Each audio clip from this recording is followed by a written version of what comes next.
বাড়ির দরজা ভেতর থেকে বন্ধ। 3 দিন মায়ের দেহ আগলে বসে ছেলে।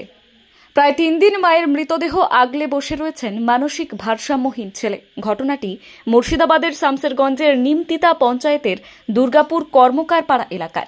বুধবার সকালে প্রতিবেশীরা দুর্গন্ধ পেয়ে ওই বাড়িতে যান। তারপরেই বাড়ি থেকে প্রৌঢ়ার মৃতদেহ উদ্ধার হয়। ঘটনাকে কেন্দ্র করে চাঞ্চল্য ছড়ায় এলাকায়। পুলিশ জানিয়েছে, মৃত ওই মহিলার নাম বাসন্তী সাহা। পুলিশ দেহ উদ্ধার করে ময়না তদন্তের জন্য পাঠিয়েছে। ছেলে সুজয় সাহাকেও থানায় নিয়ে যায় শামসেরগঞ্জ থানার পুলিশ।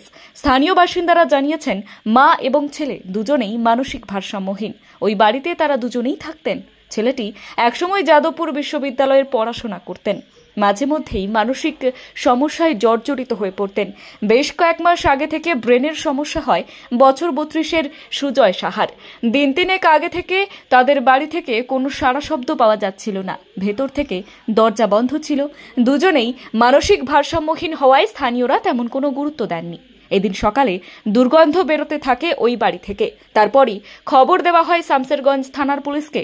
স্থানীয় বাসিন্দাদের সহযোগিতায় পুলিশ মৃতদেহ উদ্ধার করে। প্রত্যক্ষদর্শীদের বক্তব্য, মৃত মায়ের পাশেই বসেছিলেন মানসিক ভারসাম্যহীন সুজয় সাহা। তার মায়ের দেহ পুলিশ উদ্ধার করার পরও ভাবলেশহীন ছিলেন। পুলিশ জানিয়েছে, দেহ ময়নাতদন্তের জন্য পাঠানো হয়েছে। ময়নাতদন্ত সম্পন্ন হলে মৃত্যুর কারণ জানা যাবে। স্থানীয়দের বক্তব্য, বাড়ির দরজা ভেতর থেকেই বন্ধ ছিল। ফলে ওই যুবক তার মাকে খুন করেছে কিনা তা নিয়ে সন্দেহ প্রকাশ করছেন তারা। পুরো বিষয়টি খতিয়ে দেখছে পুলিশ। তার মধ্যে কে কি করেছে ওটা বলতে পারবো না। ছেলে মা দুজনেই ছিল? দুজনেই ছিল, দুজনেই ব্রেন শট। কদিন থেকে আওয়াজ পাওয়া যাচ্ছিল না? ওই 4-5 দিন থেকে। ছেলে মেয়ে দুজনেরই? না, ওরা মা বেটা। পাগলকে কেন নিয়ে গেল? পাগলকে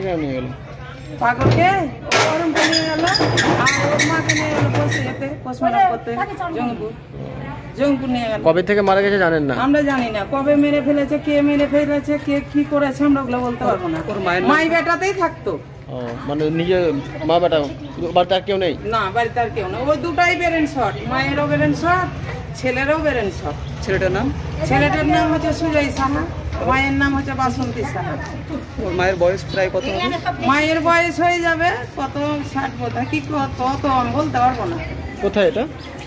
এটা কোন জায়গা? এটা আমাদের এটা বলে দুর্গাপুর কর্মকারপাড়া।